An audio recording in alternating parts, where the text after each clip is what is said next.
Hello, hello. I'm Strider, your host here at Author in the Headlights. And as always, I want to thank you for joining us. And those that have not, if you'll hit that subscribe button, you won't miss a single one of our episodes.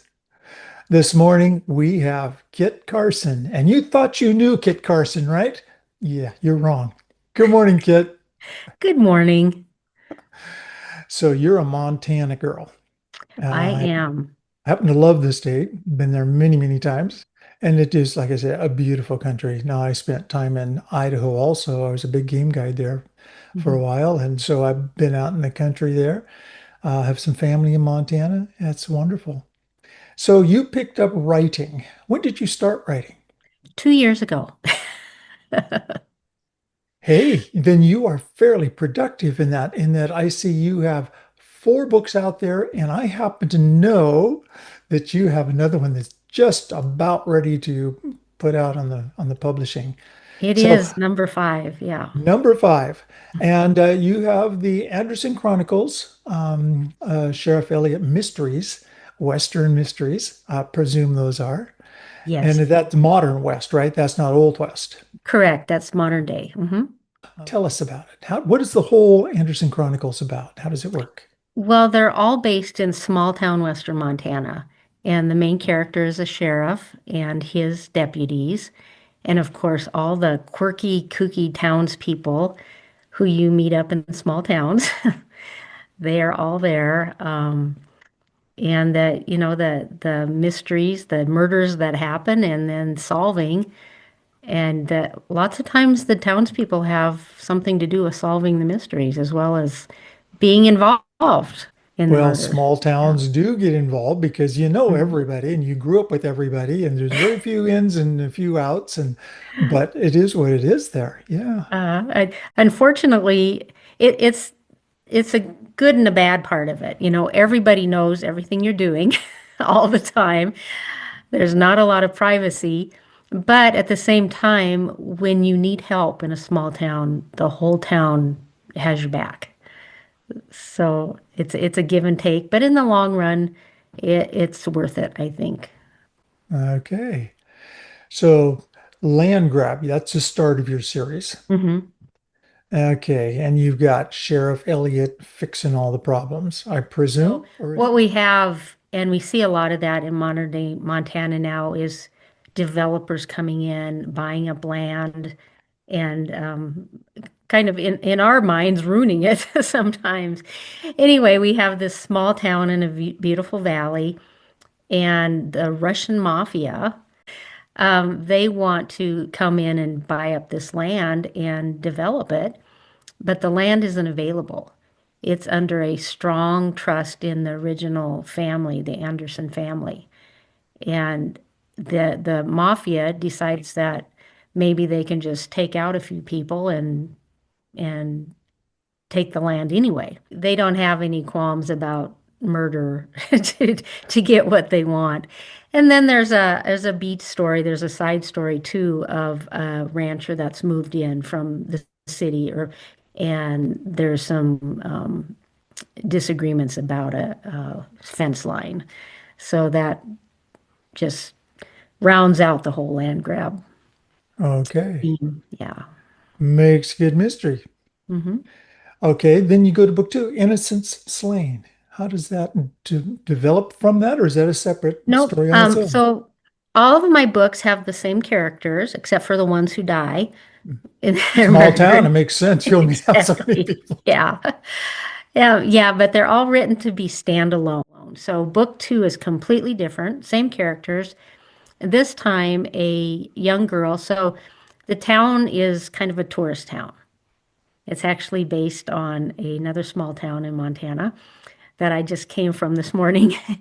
Anyway, it's very touristy. People come and has the brewery and the winery and the candy store and all those little touristy shops. That's what a lot of what I do in Montana. Exactly. So this girl comes from Missoula with her a new boyfriend, and they get in a fight, and she refuses to get in the car, and he ends up leaving her and he figures, oh, she's okay. She's got her credit cards and everything. Well, she disappears. And so, yeah, so this book is based on that disappearance and the sheriff's department trying to figure out what happened to her and worried, is she still alive? Was she murdered? And then it goes into some history of other women who have disappeared in the town they find while they're investigating. Book three, Justice Rendered.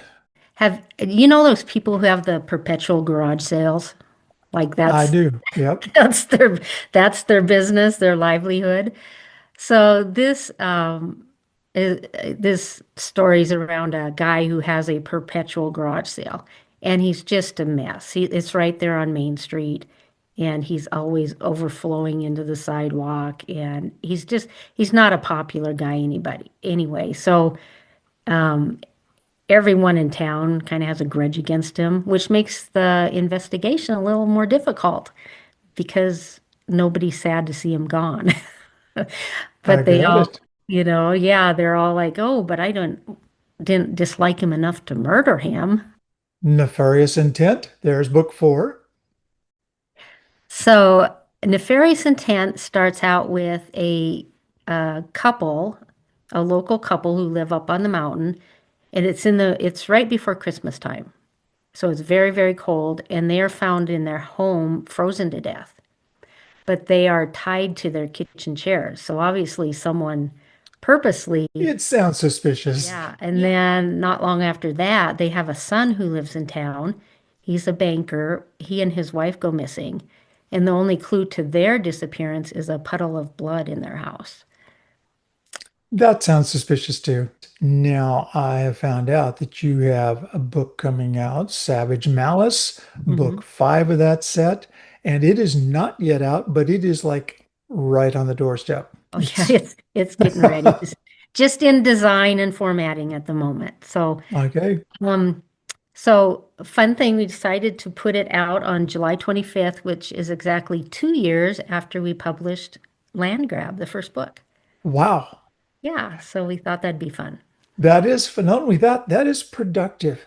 That is five books in 2 years. Hmm. Now, for me as a writer, it takes me 5 years to produce a book.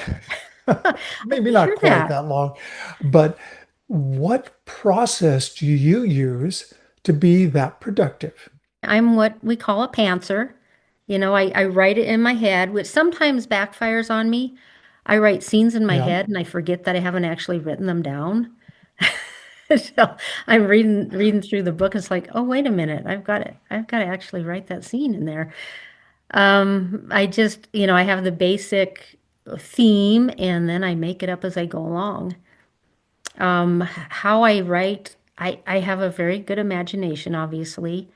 I've not really ever had writer's block, and I just sit down, especially if I have a scene in my head. I just, get it all written out and it just works.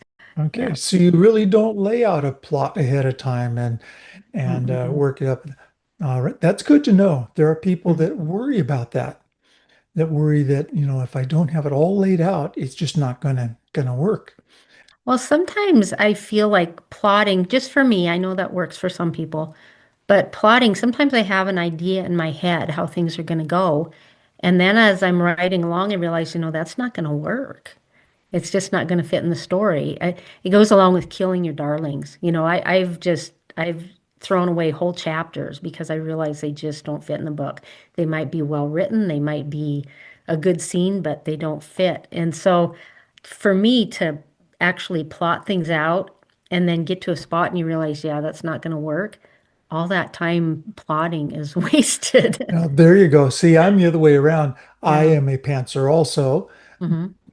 massively more than plotting.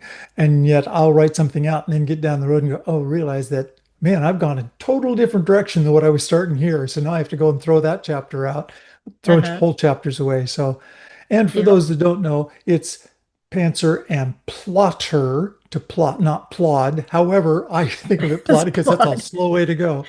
That's how I Um, feel. yeah. So, and both work. It's just everybody Mhm. works differently. And sometimes I may be the most effective is doing a little bit of both, knowing kind of where you're going and then just take your story out through it. Well, I do get so I have a notebook and as I'm writing, I'll write chapter one, and this is what happens. And then I think, okay, is it reasonable for this amount of action to happen in one day? You have to Okay, make sure your timing is right. So very much. but I guess I don't plot, I write it out afterwards. Good. Now, when you're writing, do you have particular tools that you use that you found either very effective or less than effective? I write it all out on Word. At one point, I did ask my designer who does all my formatting and everything for me, is there a program I should be using that would make it easier for you? And she said, nope, I would just have to put it back into Word anyway. So I Okay, just there I you just use Word. Yep. And Word does allow you to, I don't know if you use it or not, it will do type to voice where it'll actually read it back to you. And I do that extensively after I read, say, a chapter. I'll go back through and listen to the chapter to see if I need to rewrite some section that doesn't sound like what I expected it to write like, and make some corrections that way and quick editing.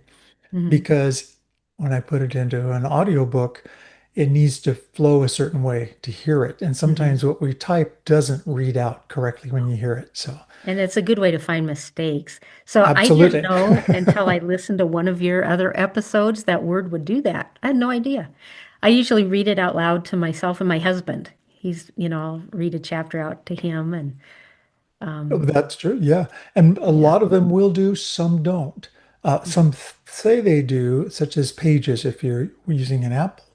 Pages has a readback, but it starts from the very title, word one, to start over every time. So you can't Oh, even pause it in order to go get a cup of coffee and come back. It'll start at word one again. So you've done through, 500 pages and you never get to the end because you can't that's not sit that good. long. So that's a problem with that particular. Mhm. So I take it over to Scrivener or convert it to Word and listen back to it.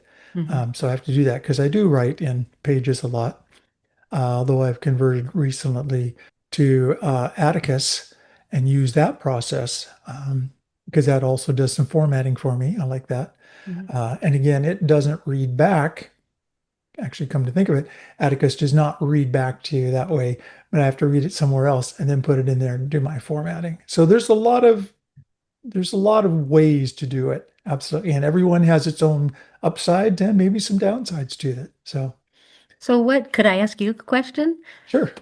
So comparing Word to Atticus or Scrivener, what do you find, why do you like the other ones better than say just plain Word? Well, one, I have to convert over to Word Hmm. because I write on an Apple. So Word is not strictly an Apple product, so it has to convert over or have it. I can take anything I write in Pages and convert it to Word in order to send it, say, to my editor. I do that because they can't open up Pages necessarily and do, Hmm. the conversion back and forth. Um, Scrivener, I find, is there's so much available there that I get lost in the product. It just it's big. It's got everything. Um, but I find I get tangled in it because there's too many options. I'm pretty Okay. simple, I guess, simple-minded.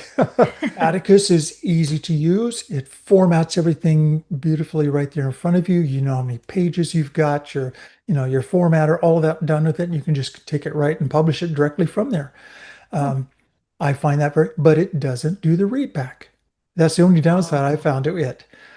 So everything has its method and manner. Hmm. So I bounce them around and use them all. So what is next? You've got a book that's just finishing. Hmm. Do you have another one in the series? Are you going to do something different? What you got No, planned? I have another one bubbling in my head. Well, of course. It's yes, it's just a matter of having the time to sit down and write. I do have a full-time job besides the writing, so that keeps me kind of busy. So I'm hoping any day now, this week, hopefully I'll get down and start writing book six. And I'm finishing one up too. I get that. I have one that's Mhm. publishing shortly. It's in edit right now. Excellent. And then I could start the next, which I've actually already started. I've got like 40,000 words in it going, which so is it's quite moving. a bit, quite a bit. Now, because my books, I strive for about 55, 60,000 because Okay. that's what people want in the genre. Yeah. Yeah, some Westerns do that.